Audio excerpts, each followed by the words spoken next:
Hindi ako nagnakaw ng kahit ano.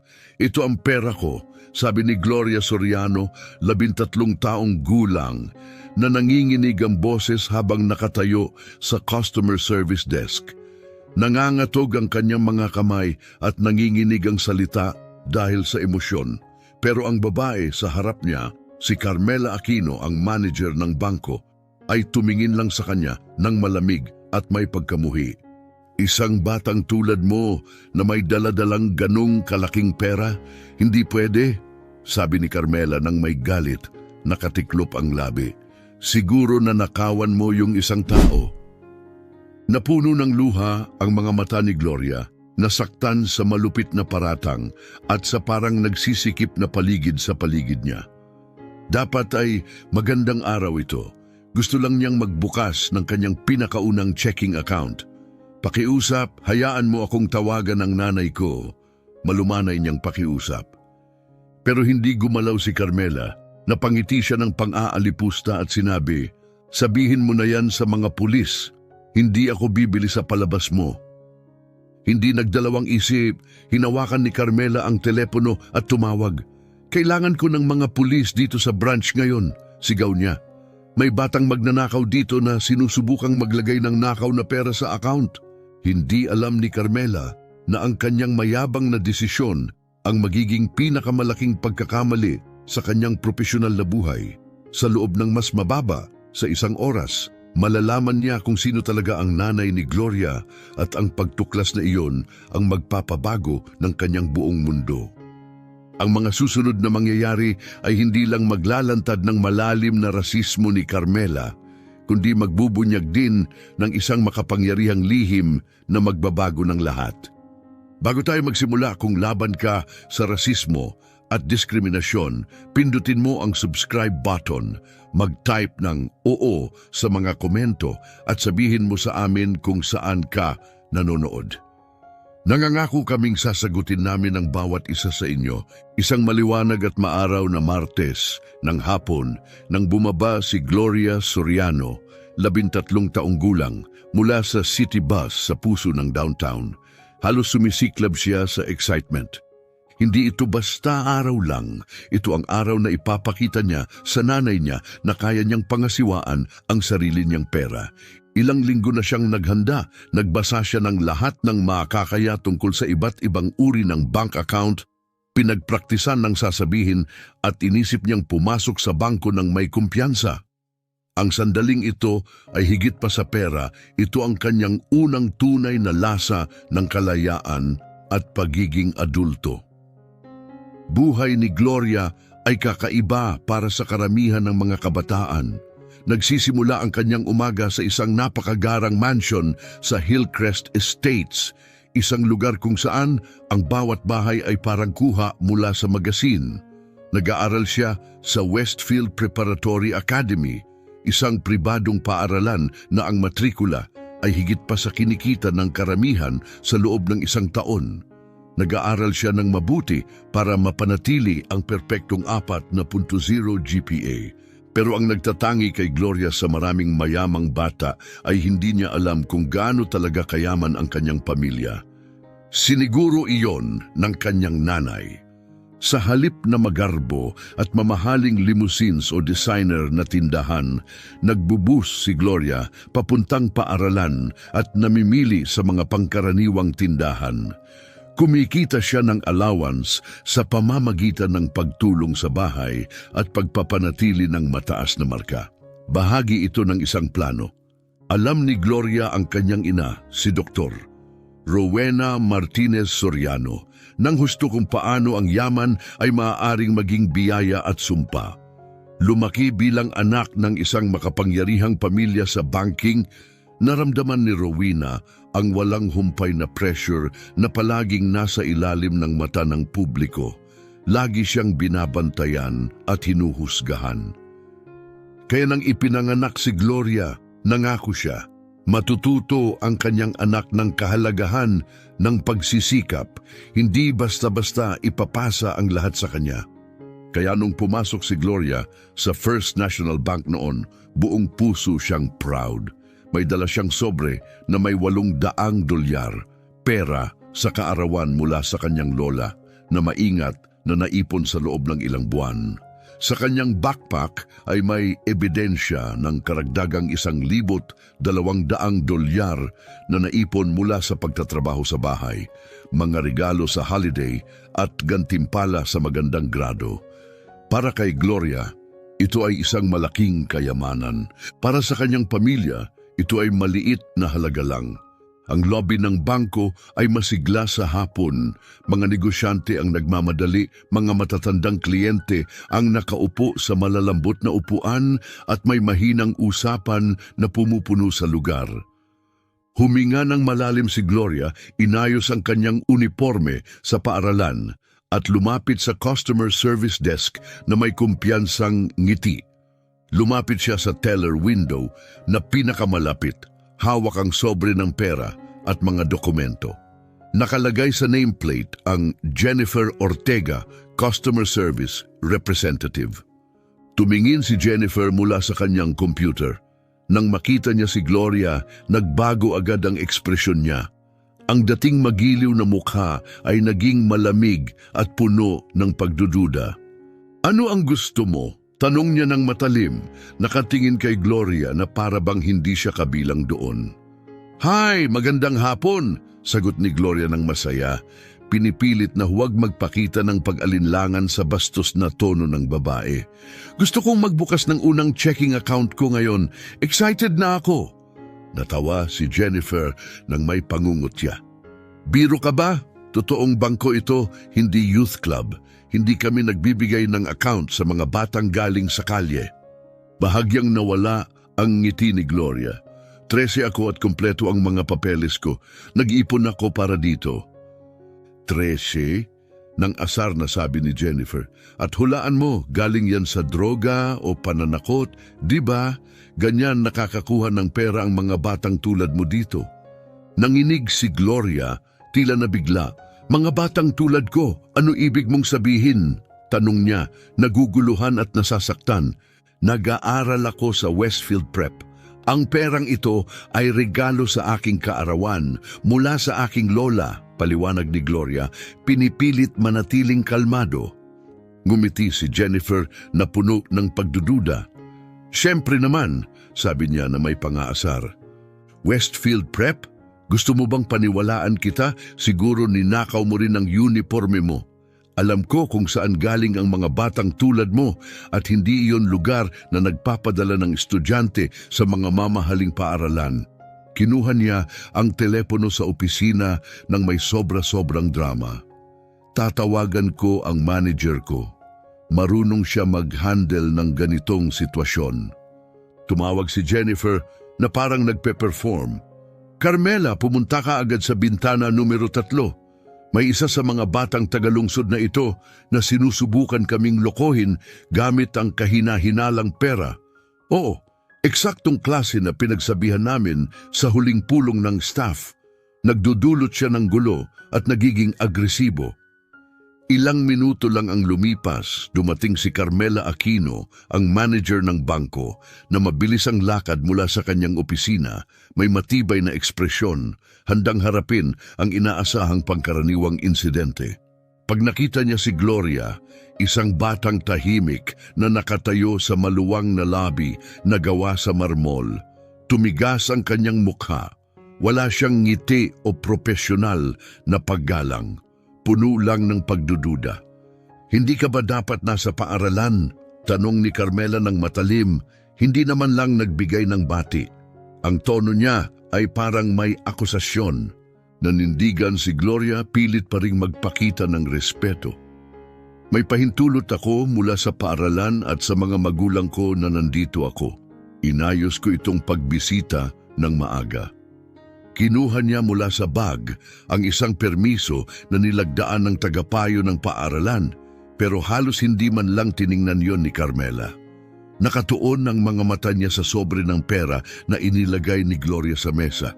Nang maingat na binuksan ni Gloria ang sobre para ipakita ang maayos na inayos na mga bill, tumindi ang tingin ni Carmela, lumamlam ang mukha. "Napakaraming pera yan para sa isang katulad mo," sabi niya na nakatitig. Ang boses niya ay parang detective kaysa sa customer service rep. Naramdaman ni Gloria ang pag-ikot ng tiyan sa pagkalito. Bakit siya ginagamitan ng ganito? Sa buong buhay niya, hindi pa siya pinagdudahan kung karapat-dapat siyang naroon o kung sa kanya nga ba ang pera. Pera yan sa kaarawan mula sa aking lola at naipon ko ito sa bahay. Gusto kong magbukas ng checking account at ideposito lahat ngayon, paliwanag niya ng mahinahon. Napangiti si Carmela ng walang halong tawanan. Hindi ako kumbinsido. Anong klasing lola ang magbibigay ng $800 cash sa isang 13 anyos? Sakit sa puso ang mga salita. Hindi siya sanay pagdudahan, lalo na akusahan. Pero totoo ito, bulong ni Gloria. Lagi siyang nagbibigay ng malaking regalo sa kaarawan. Dinala ko pa nga ang card na isinulat niya. Hinukay niya sa bag at inilabas ang makulay na birthday card na may maayos na sulat ng kanyang lola, pero hindi man lang ito tiningnan ni Carmela. Kahit sino pwedeng magsulat ng card, pangaasar na sabi ni Carmela. Pwedeng peke ang lahat nito. Pinalampas niya ng bastos ang mga dokumento ni Gloria, patunay ng kanyang savings account, school ID, birth certificate. Wala itong pakialam. Samantala, sa kabilang bahagi ng lungsod sa isang matayog na glass skyscraper, nakaupo si Dr. Rowena Martinez Soriano, ina ni Gloria, sa executive boardroom ng Soriano Financial Group. Napapalibutan siya ng mga mataas na opisyal na pinag-uusapan ang detalye ng isang malaking acquisition na nagkakahalaga ng milyon-milyon. Kalmado ang tono niya, matalas ang isip, at may autoridad nang hindi kailanman sumisigaw. Sa loob ng 13 taon, namuhay si Rowena ng maingat na balanse. Sa mundo ng pananalapi, kilala siya bilang Rowena Martinez, isang makapangyarihang CEO na pinalawak pa ang banking empire ng kanilang pamilya sa buong mundo. Nakalathala ang kanyang pangalan sa mga pangunahing finance magazine at pinag-aaralan ang kanyang mga estratehiya sa mga business school. Ngunit sa bahay, siya ay simpleng si Rowena Soriano, ina ni Gloria. Babaeng nagbabalot ng baon, dumadalo sa bawat parent-teacher conference at nag-aalala sa grado at mga drama ng teenager. Ginagamit niya ang kanyang apelidong kasal, nakatira sa isang komportabling bahay, hindi magarbo, at itinatago ang kanyang makapangyarihang pagkatao sa kanyang anak. Ang dobleng buhay na ito ay hindi lang para sa sikreto, kundi para protektahan si Gloria. Naalala ni Rowena kung gaano nakakabugnot ang lumaki sa ilalim ng mata ng publiko bilang anak ng mayaman at impluwensya. Ang mga kamera, ang paghuhusga, ang mga pekeng ngiti. Gusto niya ng mas mabuti para kay Gloria. Gusto niyang lumaki ang anak na matatag, may integridad at makabuo ng sarili niyang pagkatao bago pasanin ang bigat ng pamilya. Ngunit sa bangko, unti-unting nasisira ang mundo ni Gloria. Muling sinubukan niyang magpakita ng ebidensya ang kanyang ID, kasaysayan ng account sa bangko, pero lalong lumala ang ugali ni Carmela.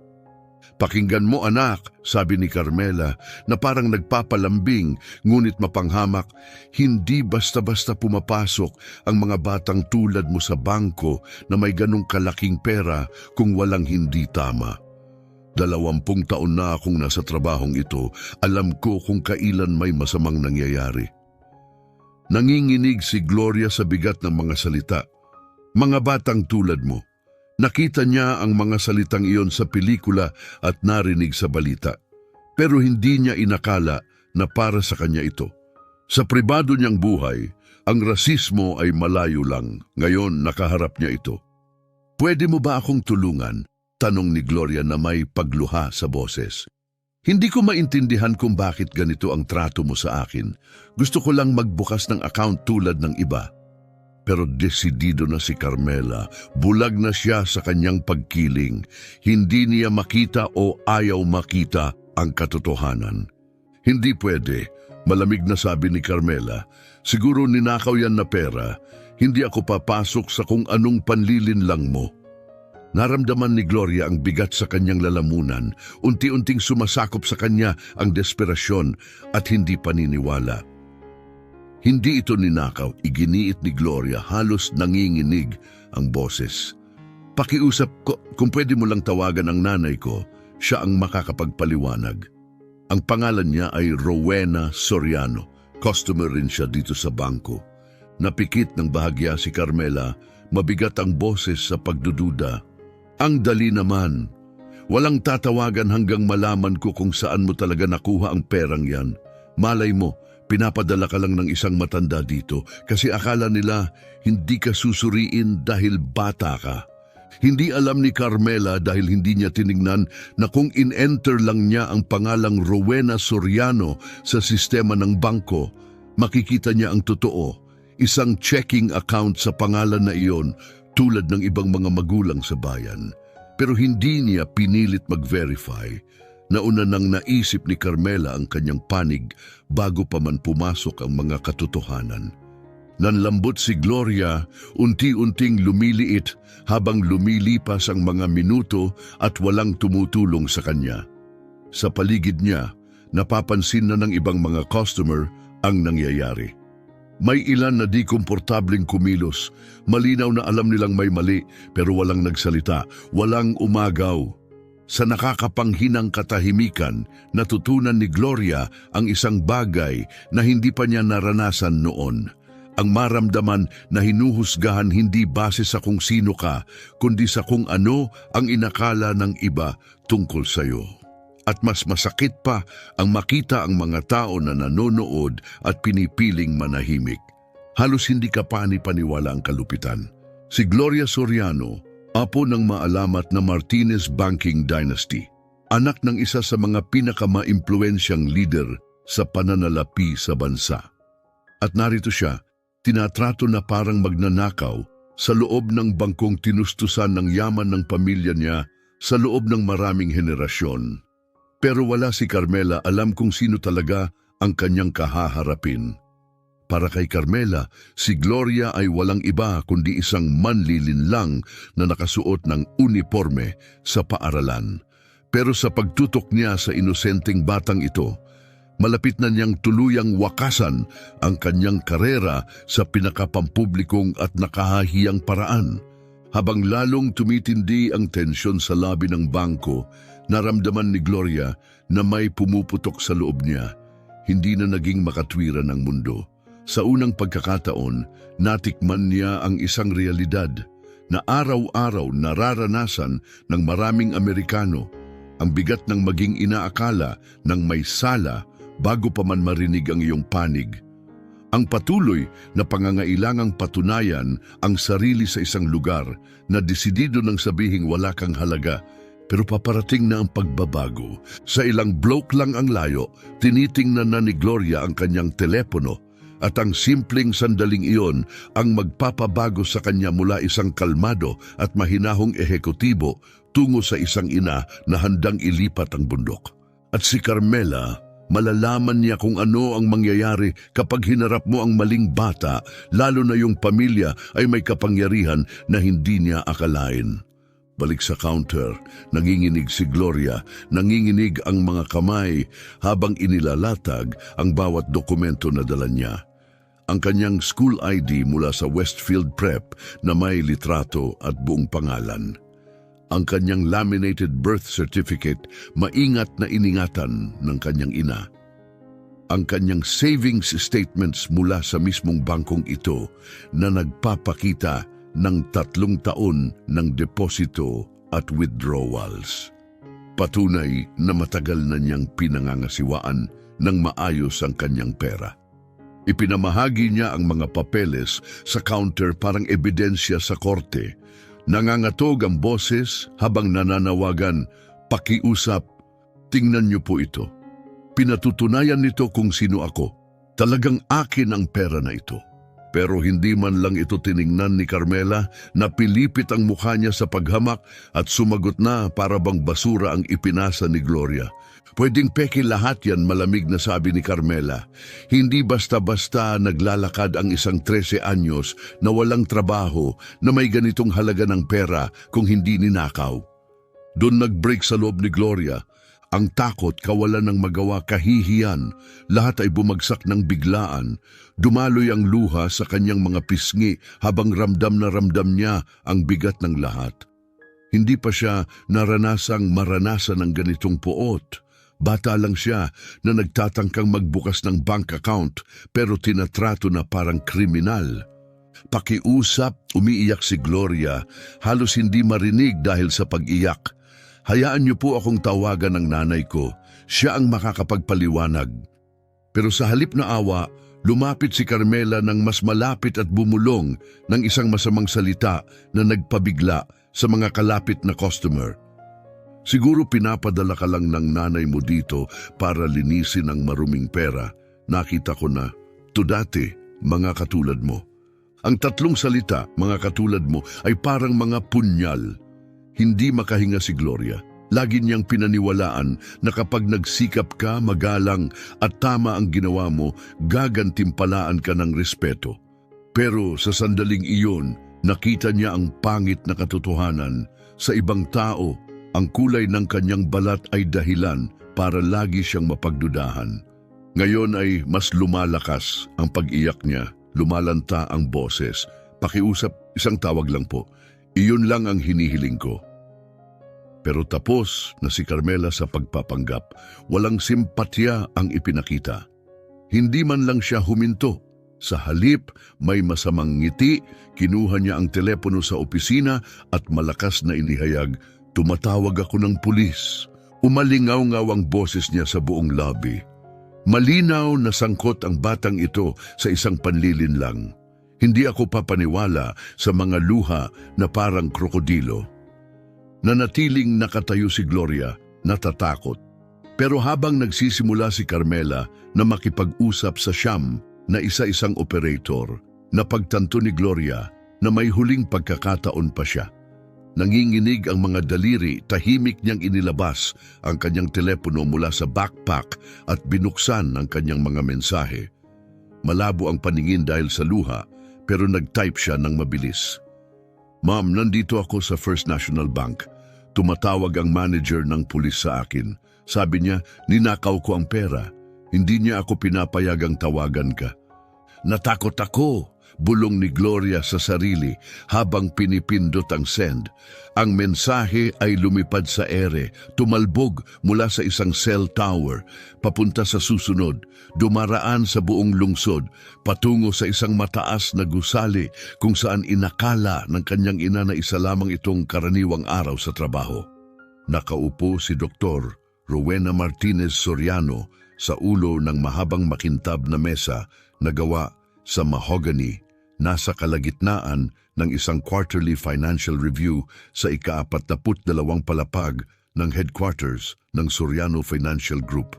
Puno ang silid ng ilan sa mga pinaka-maimpluwensyang banking executive sa estado, mga lalaki at babae na responsable sa paggalaw ng bilyon-bilyong dolyar at paggawa ng mga desisyong humuhubog sa buong komunidad.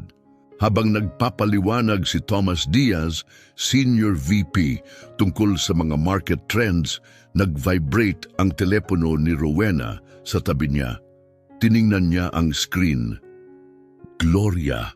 Nakaprograma ni Rowena ang numero ng kanyang anak bilang emergency contact, nakaset na pumasa kahit naka-do not disturb ang telepono anumang oras. Pero hindi niya inakala na makikita niya ito na nagliliwanag habang nasa meeting siya.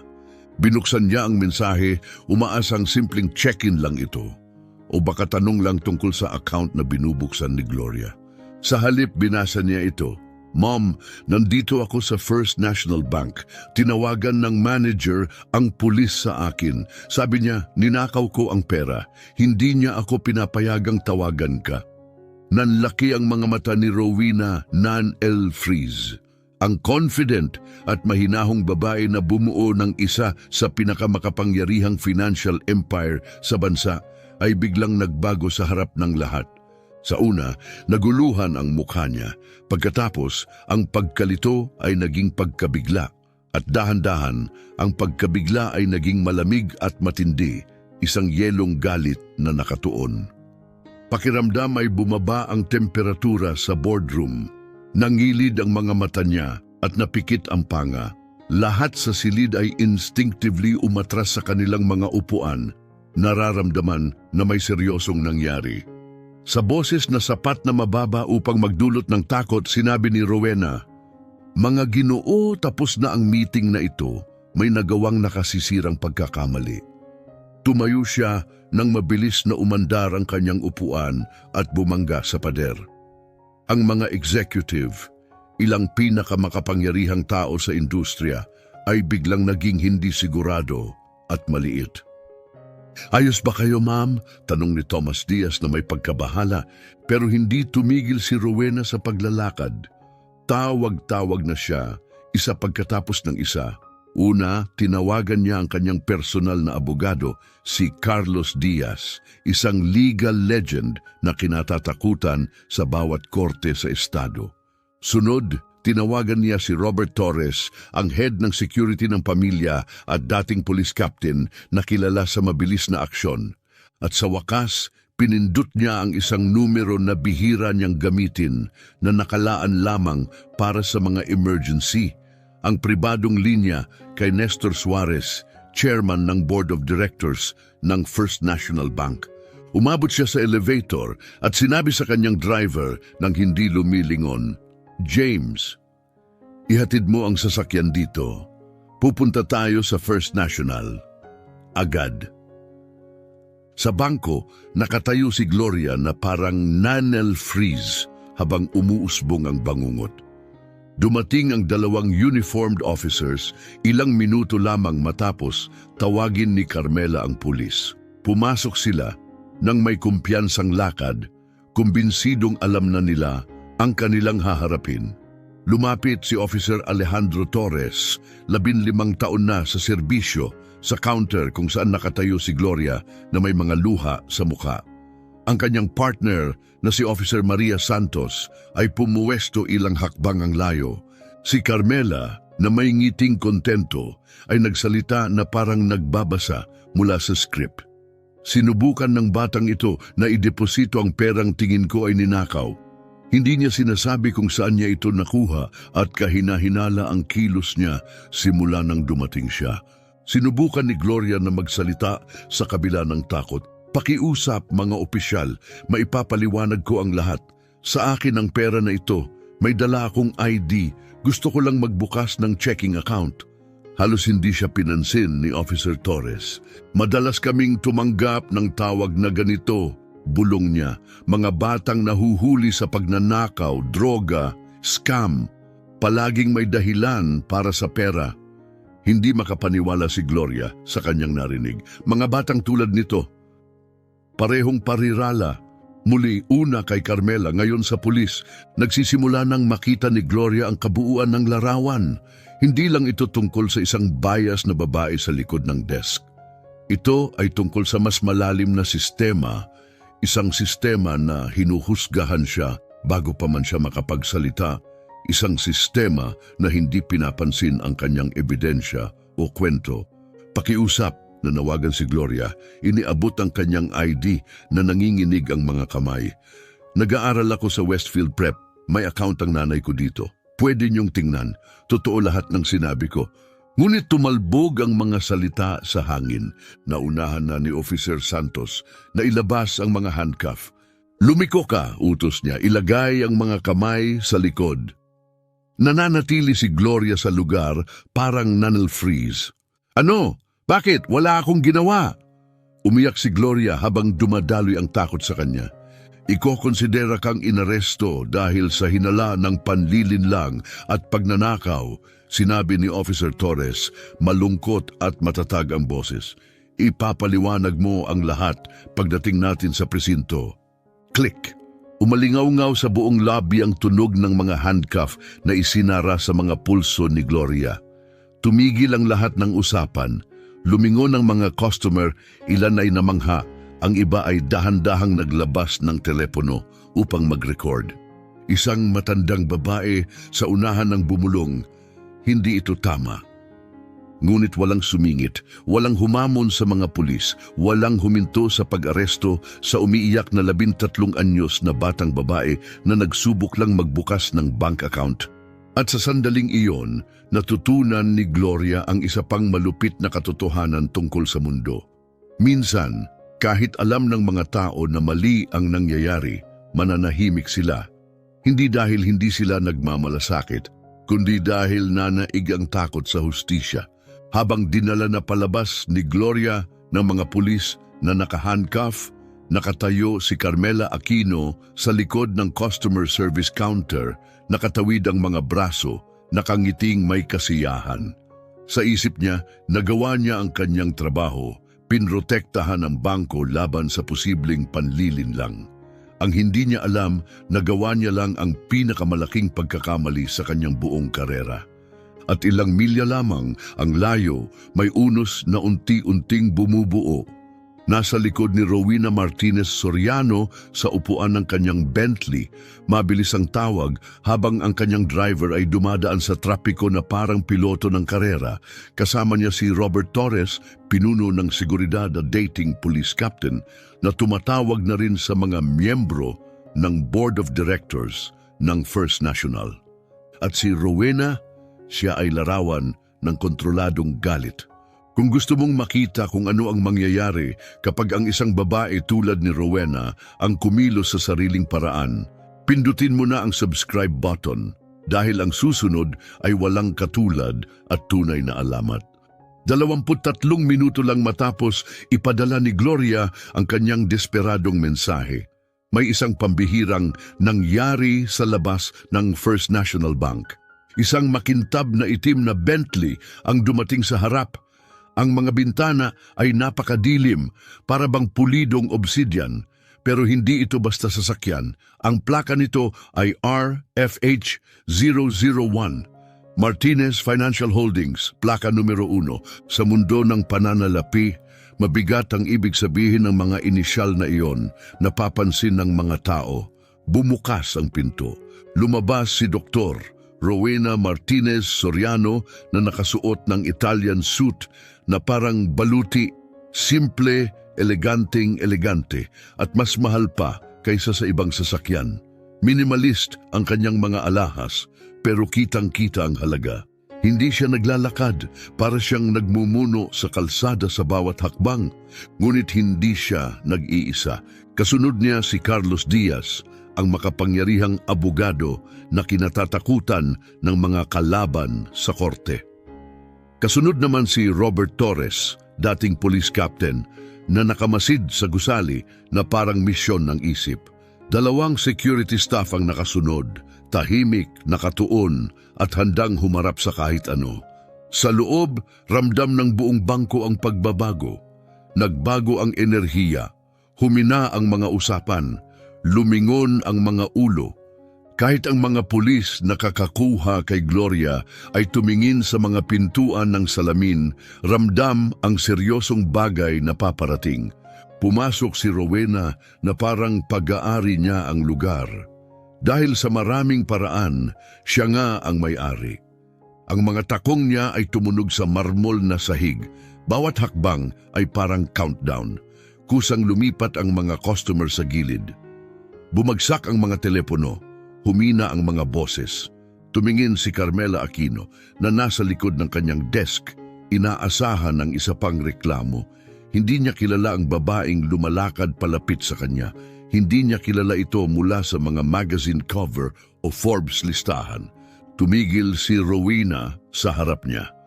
Ang mga mata niya, matindi at malamig, hindi umalis sa mukha ni Carmela, at nang magsalita siya, halos bumulong lang, pero dala ang bigat ng lindol. "Palayain mo ang anak ko, ngayon!" Kumilat si Carmela na guluhan. Tiningnan niya ang Italian suit ni Rowena, ang maayos na ekspresyon nito, pero ang kapal ng mukha ay naroon pa rin sa boses.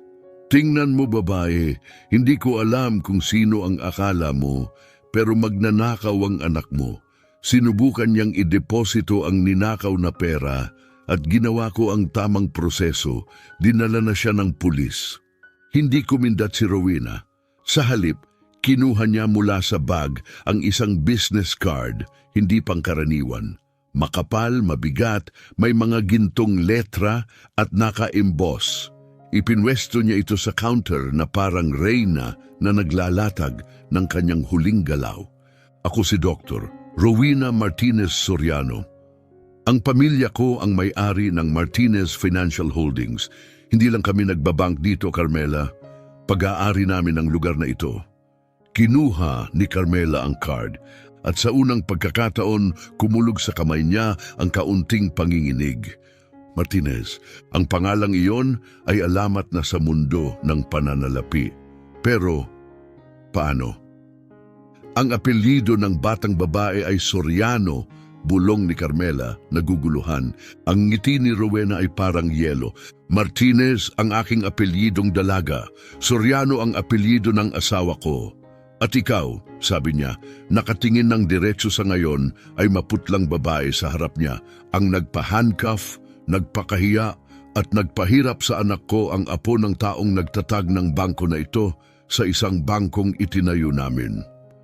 Nawala ang kulay sa mukha ni Carmela, napigilan ng kanyang boses sa lalamunan. Napagtanto niya ang bigat ng kanyang pagkakamali at ito ay napakalaki.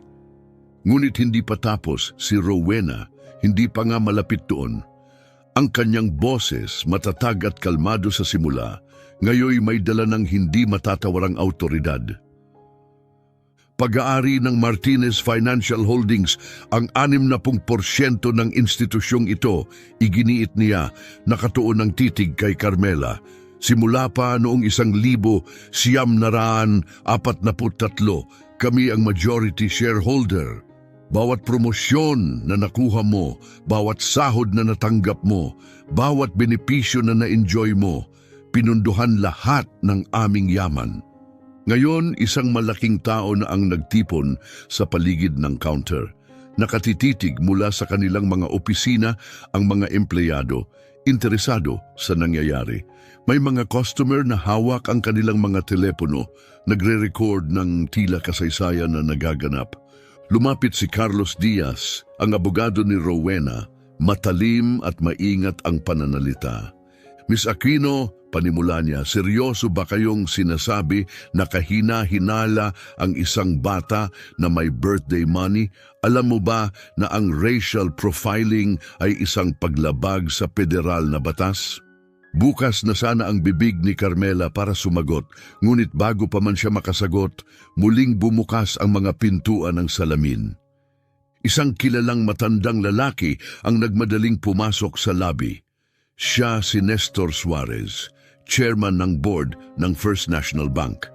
Bagamat nasa edad 70 na, mabilis ang kanyang kilos at maputla at pagod ang mukha. Nang makita si Rowena, dali-dali siyang lumapit, kitang-kita ang pag-aalala. Rowena, bahagyang humihingal, dumating ako ng mabilis hanggat maaari. Ayos ba si Gloria? Nasaktan ba siya? Nagkalat ang mga bulong sa mga nanonood. Ang chairman ng board, tinatawag siya sa pangalan, nagsimulang tumindi ang kaba sa dibdib ni Carmela. Bahagyang lumambot ang tono ni Rowena. Nestor, sabi niya, maling inakusahan ng iyong empleyado ang anak ko ng pagnanakaw at money laundering. Hindi niya pinatunayan ang pagkakakilanlan niya, hindi pinansin ang mga dokumento at sa halip ay tumawag ng pulis sa isang 13 anyos na bata.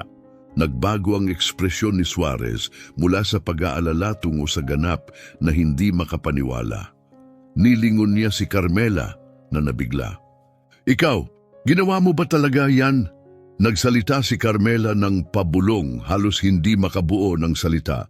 Sir, sinusunod ko lang po ang pulisya. Marami siyang pera at hindi maipaliwanag ng maayos. Pinaputol siya ni Rowena, ngayon ay tumaas na ang boses. Sinabi niya sa iyo na pera iyon para sa kanyang kaarawan. Ipinakita niya ang ID niya, ang school badge niya, pati na ang record ng account niya dito sa bangko. Kumpleto siya at itinakwil mo lahat yun. Bakit? Hindi na naghintay si Suarez ng sagot. Nasa telepono na siya sa security. Ipakita ang surveillance footage. Agad, utos niya, may bigat ang tinig. Ilang minuto ang lumipas, inilabas ang isang screen at pinanood ng lahat sa bangko, mga empleyado at customer, ang katotohanan habang nabubunyag sa kanilang mga mata. Ipinakita ng footage si Gloria na may kumpiyansang pumapasok sa bangko, nakangiti habang ipinapakita ang mga dokumento kay Carmela. Makikita ang pagbabago ng ugali ni Carmela na naging malamig sa loob ng ilang segundo. Hindi man lang tiningnan ang mga papeles at ang kanyang agresibong tono mula pa sa simula. Ngunit ang pinakadelikadong bahagi, ang ibang mga clip. Ipinakita ang mga recording mula sa mga nakaraang linggo kung saan mas mahigpit na sinusuri ni Carmela ang mga customer na may kulay kumpara sa mga puti. Humihingi ng dagdag na dokumento, gumagamit ng bastos na tono, at palaging may pagdududa sa mga kliyenteng minorya. Nakatitig si Suarez sa footage na gulat. Diyos ko, bulong niya, gaano nakatagal itong nangyayari?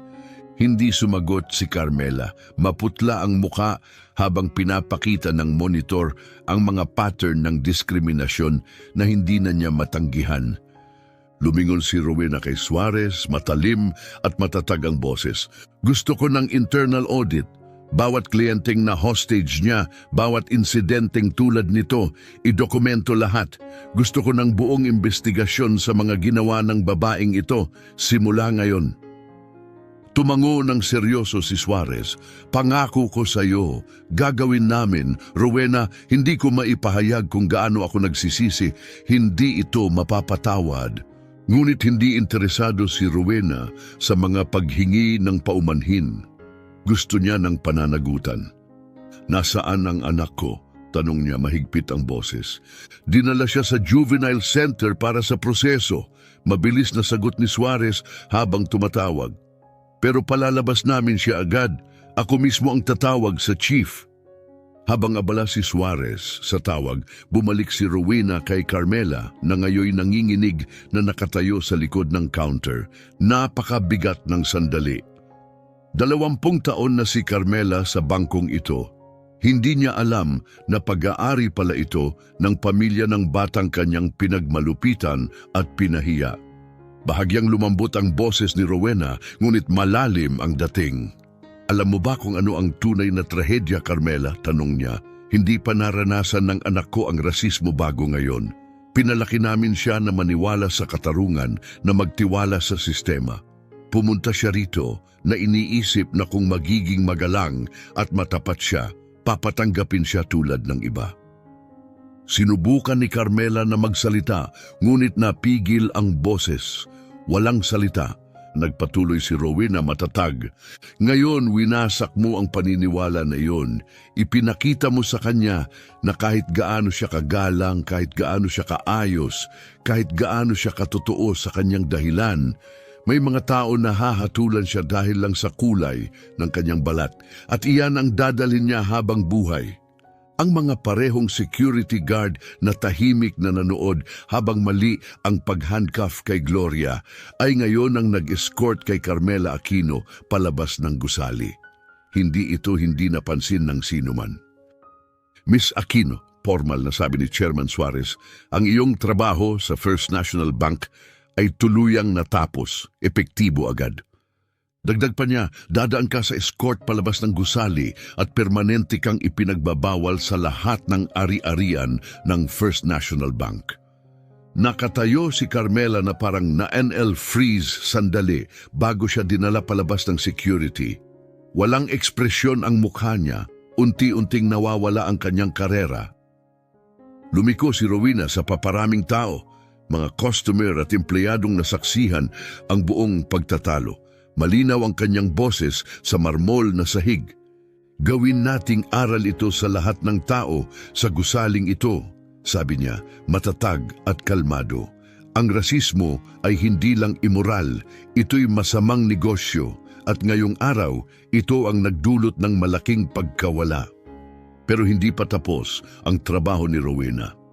Habang nagsisimula na ang pagbagsak ni Carmela, ang tanging iniintindi ni Rowena ay ang kanyang anak, nag-iisa, malamang natatakot, nakaupo sa Juvenile Detention Center dahil sa isang simpleng pagbisita sa bangko na naging bangungot.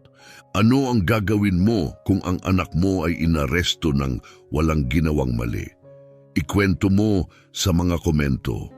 At huwag kalimutang mag-subscribe para sa higit pang mga kwento tulad nito. Agad at malupit ang naging epekto ng pagpapatalsik kay Carmela Aquino.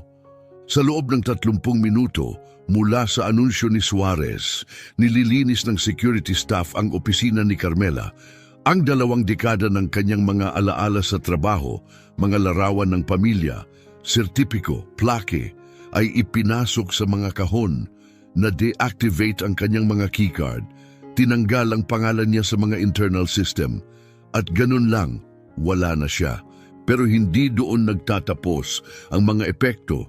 Habang kumakalat ang kwento sa mga empleyado ng bangko, naaalala ng ilan ang mga bagay na dati nilang minamaliit.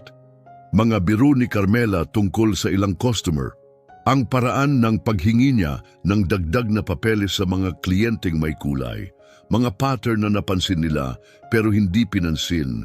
Pagsapit ng gabi, wasak na ang reputasyon niya. Mahigpit ang koneksyon sa mundo ng banking. Mabilis kumalat ang balita. Sa loob ng 24 na oras, alam ng mga profesional sa buong estado kung bakit natanggal si Carmela Aquino. Sa loob ng 1 linggo, umabot na ang kwento sa mga institusyon sa buong bansa. Naging babala ito. Isang halimbawa sa mga event at seminar kung paano maaaring wasakin ng racial bias ang lahat kapag hindi ito napigilan. Naging simbolo si Carmela ng isa sa pinakamalupit na kaso ng rasismo sa serbisyo sa customer.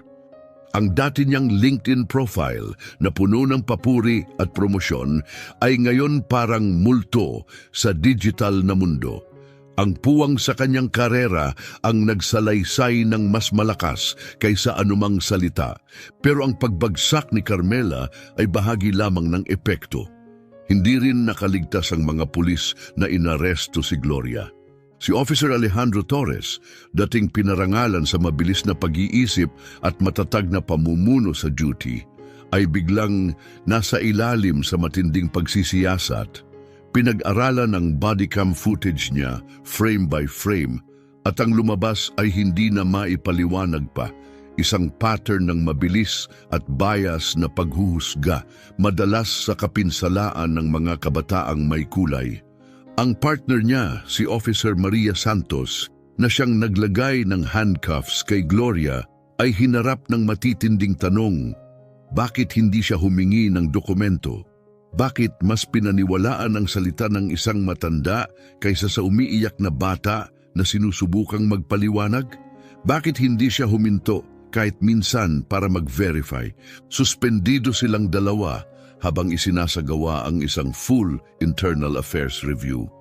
Ngunit hindi nagtatapos sa iisang insidenteng iyon ang investigasyon. Muling binuksan at pinag-aralan ng detalyado ang 5 taong kasaysayan ng kanilang mga pag-aresto sa mga minoryang individual. Nakababahala ang mga natuklasan. Si Officer Torres ay nakadetain ng mga suspek ng halos 3 beses na mas madalas kaysa sa mga puting pulis sa parehong mga lugar. Si Officer Santos naman ay gumagamit ng labis na puwersa sa mga taong may kulay. Kahit hindi naman ito kailangan sa sitwasyon, malinaw ang ipinakita ng datos. Hindi lang bias ang nangyayari, may sistema na pumapayag dito. Naniniwala ka ba na sapat na ang parusa? O dapat pa itong pinatindi? Ibahagi ang iyong opinyon sa mga komento. Dahil ang huling bahagi ng kwentong ito ay tungkol sa kung paano nabago ng sandaling ito ang buong lungsod. Hindi lamang isang bangko at 2 pulis ang nabago ng kaso ni Gloria. Binago nito ang pulisiya at pinilit ang tunay na pagbabago. Ang paghawak ng pulisya sa kaso ay naging isang kilalang halimbawa kung ano ang hindi dapat gawin kapag humaharap sa mga bata o sa rasismo. Nabigo sila sa bawat antas. Hindi nila tiningnan ang mga katotohanan, hindi pinansin ang ebidensya, at agad na naniwala sa puting matanda kaysa sa batang maayos na naghanda. Ang kanilang kabiguan ay hindi lang prosedural, ito ay sistemiko. Mabilis at galit ang naging reaksyon ng publiko. Ang mga organisasyong panlipunan na matagal nang nagbabala tungkol sa racial profiling ay nagkaroon ng perpektong kaso para ipaglaban. At ang katotohanan na nanggaling si Gloria sa isang makapangyarihan at mayamang pamilya ay lalo lamang nagpaigting ng isang nakakatakot na katotohanan. Kung nangyari ito sa kanya, isipin mo na lang ang mga batang walang ganoong proteksyon. Sa mga sumunod na linggo, napilitan ng departamento na magpatupad ng malawakang pagbabago. Kinakailangan ng mga opisyal na magsagawa ng kumpletong investigasyon bago mag-aresto, lalo na sa mga menor de edad. Nagdagdag ng mandatory bias training kada 6 na buwan na may focus sa pananagutan at implicit prejudice. Ira-random audit na ngayon ang mga body cam footage para makita ang diskriminasyon. Pinakamahalaga, naitatag ang isang civilian oversight board para hawakan ang mga reklamo tungkol sa racial profiling na may kapangyarihang mag-imbestiga, magparusa at magpahayag ng resulta. Ang nangyari kay Gloria ay nagbunyag ng malalalim na bitak sa sistemang maraming tao ang walang pag-aalinlangan na pinagkakatiwalaan. Ngunit sa kanyang sakit, tapang at determinasyon ng kanyang ina, isang makapangyarihang landas ng pagbabago ang naitatag. Samantala, si Chairman Nestor Suarez ay walang tigil na nagtrabaho, naglilipas ng 18 oras na araw upang ayusin ang pinsalang dulot sa reputasyon ng First National Bank. Alam niyang ang patuloy na pagtitiwala ng pamilya Martinez at ang kinabukasan mismo ng bangko ay nakasalalay sa kanyang kakayahang ipakita sa mundo na ang nangyari kay Gloria ay hindi ang kanilang tunay na pagkatao. At ang tugon ay hindi simboliko lamang. Ito ay estruktural, agarang isinagawa at personal ng personal. Lahat ng empleyado mula sa mga teller tuwing weekend hanggang sa mga top-level executive ay inatasang kumpletuhin ang 40 oras na anti-bias at racial sensitivity training sa loob ng 60 araw. Ngunit hindi ito karaniwang online checkbox course. Ang mga session ay hands-on, intense at kung minsan ay nakakainis. Nakilahok ang mga empleyado sa roleplay, sinuri ang mga totoong senaryo at nakipag-usap ng harapan tungkol sa implicit bias, rasismo, at kung paano tunay na paglingkuran ang bawat customer ng may dignidad at respeto. Nagsimula ring ipatupad ang mga bagong protokol, lalo na para sa mga menor de edad. Hindi na ituturing ang mga kabataan bilang kahina-hinala dahil lang sa kanilang edad at pagdadala ng pera. Tinuruan ang mga tauhan na maunawaan na ang mga tinedayer mula sa iba't ibang pinagmulan ay maaaring may makatwirang dahilan sa pagbubukas ng account o paggawa ng malalaking deposito. Ngunit ang pinakamahalagang reforma, isang bagong alituntunin ang naging mandatory na walang customer na wala pang 18 taong gulang ang maaaring tanggihan ng serbisyo o i-report sa pulis nang walang pag-apruba ng hindi bababa sa 2 manager. At may malinaw na dokumentasyon ng lehitimong paglabag sa pulisiya. Ngunit ang pinakamalalim na pagbabago ay nangyari ng malayo sa mga boardroom, sa tahimik at personal na sandali sa pagitan ng ina at anak. Ang biyahe pauwi mula sa Juvenile Detention Center ay ang pinakamahabang 20 minuto sa buhay ni Gloria at Rowena. Tahimik na nakatingin si Gloria sa bintana, ang isip niya ay mabilis na umiikot habang dumadaan ang mga kalye ng kanyang pamilyar na kapitbahayan. Lahat ay tila pareho pero wala nang ganoon ang pakiramdam. Sa wakas, nilabas niya ang kanyang boses, mahina at nanginginig. "Ma'am, bakit kaya ganito kamahal ako ng babaeng iyon? Hindi naman niya ako kilala. Magalang naman ako, dala ko ang lahat ng kailangan ko. Wala naman akong ginawang mali." Nagtalikod si Rowena at pinisilang manibela ng mahigpit. Sumakit ang puso niya. Paano mo sasabihin sa anak mo na minsan ang mundo ay hinuhusgahan ng tao base sa kulay ng balat, hindi sa laman ng kanilang pagkatao? Pinahinto niya ang kotse sa gilid ng kalsada at hinarap ang anak dahil mahalaga ito para sabihin habang nakatigil.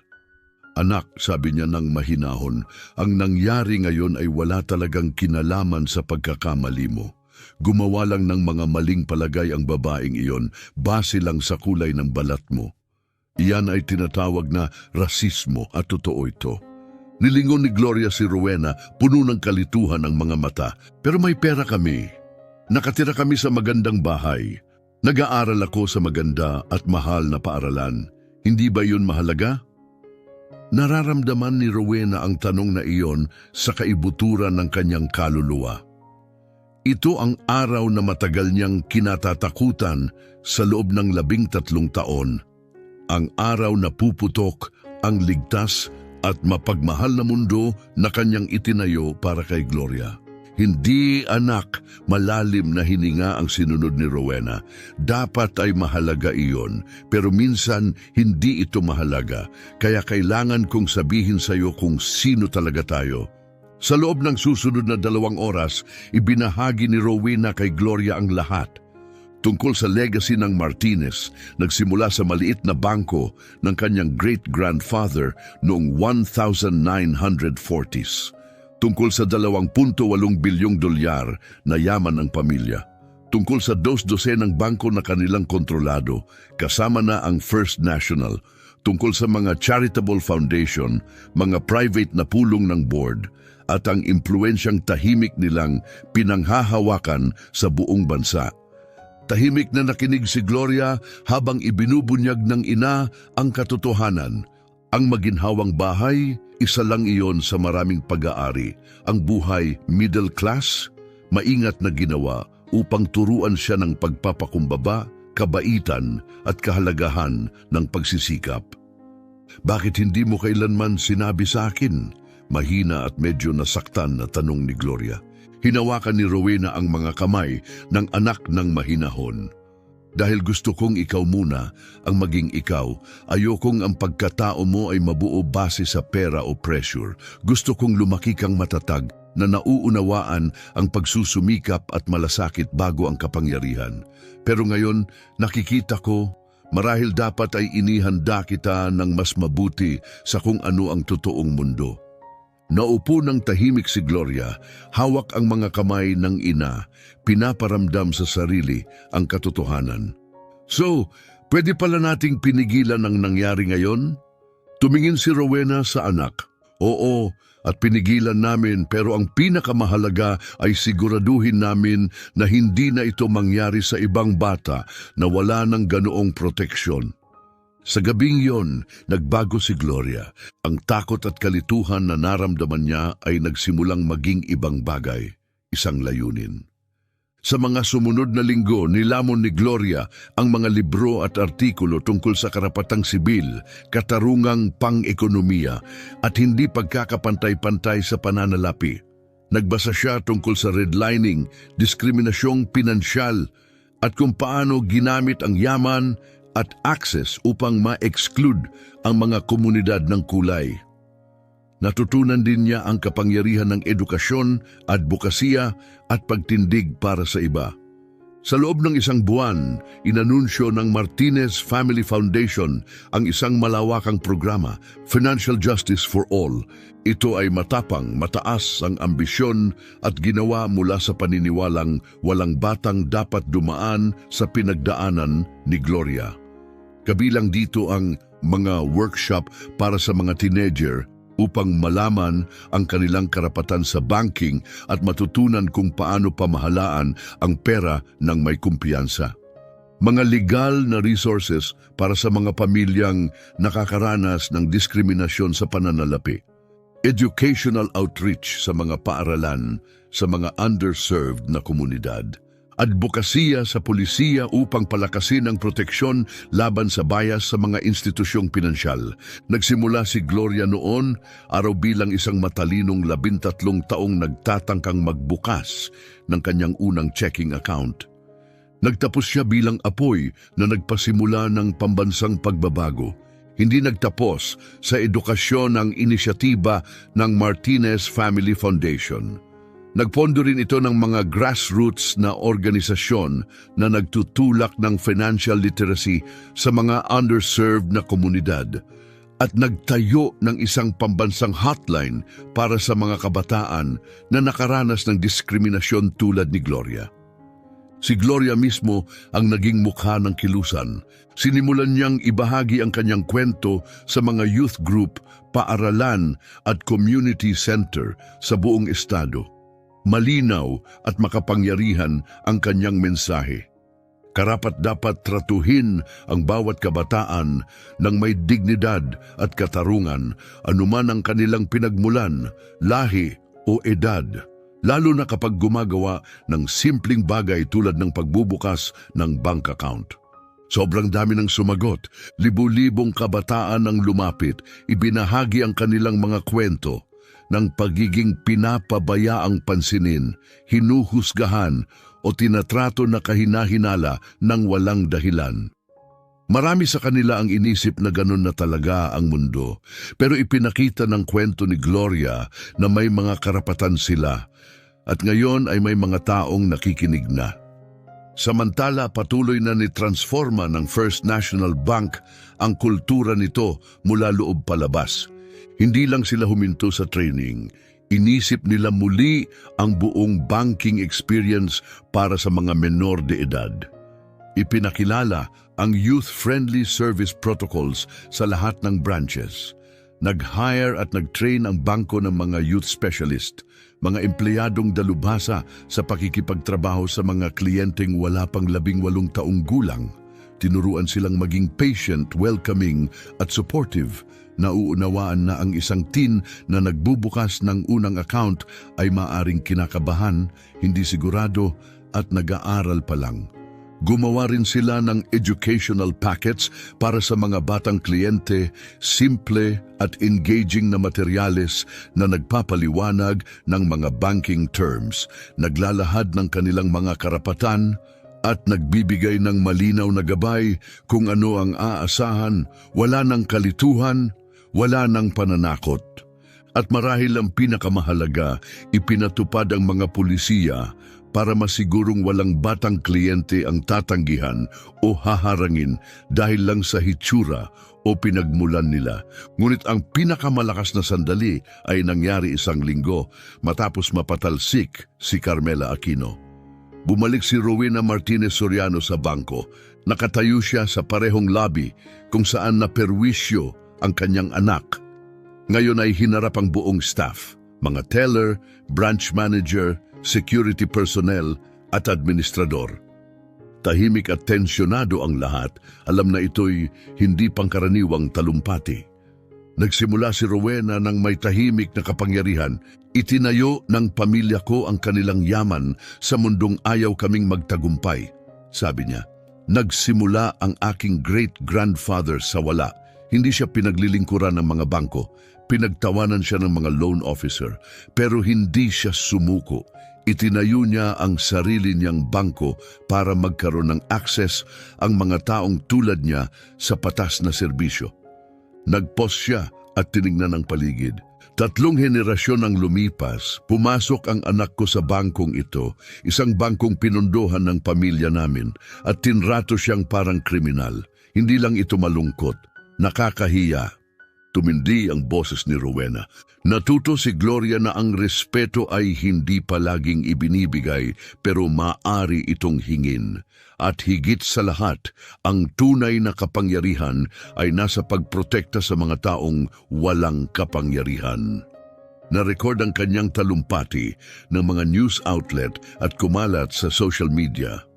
Viral ito sa loob ng ilang oras. Milyon-milyong beses na na-share. Hindi dahil sikat si Rowena, kundi dahil nagsalita siya ng katotohanang matagal nang hinihintay ng marami. Ang mensahe ay malinaw. Nakamasid ang pamilya Martinez at hindi na sila mananahimik. 3 buwan nang lumipas, bumalik si Gloria sa First National Bank. Ngayon ay para tuluyang magbukas ng checking account. Hindi na siya ang dating batang babae. Ngayon, naiintindihan niya ang bigat ng kanyang pribilehiyo at ang responsibilidad na kaakibat nito.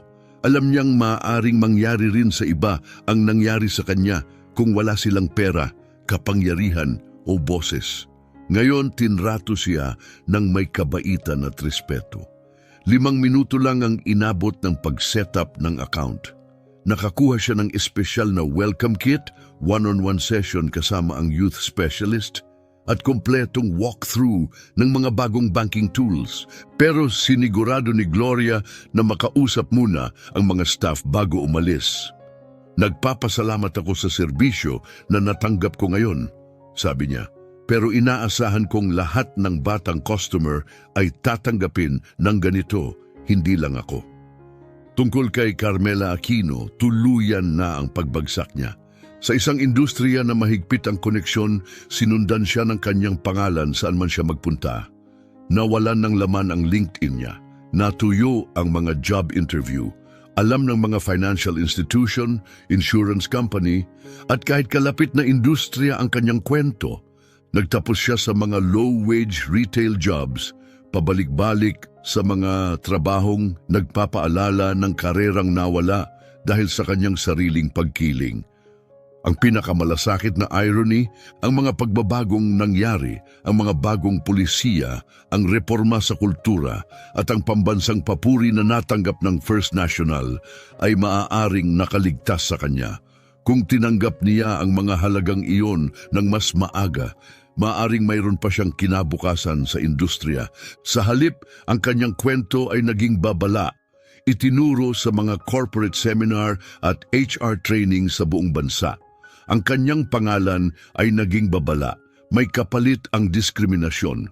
Kung ang kwentong ito ay nakagalaw sa iyo, huwag kalimutang i-like, mag-subscribe at i-share sa iba na kailangan ding marinig ito.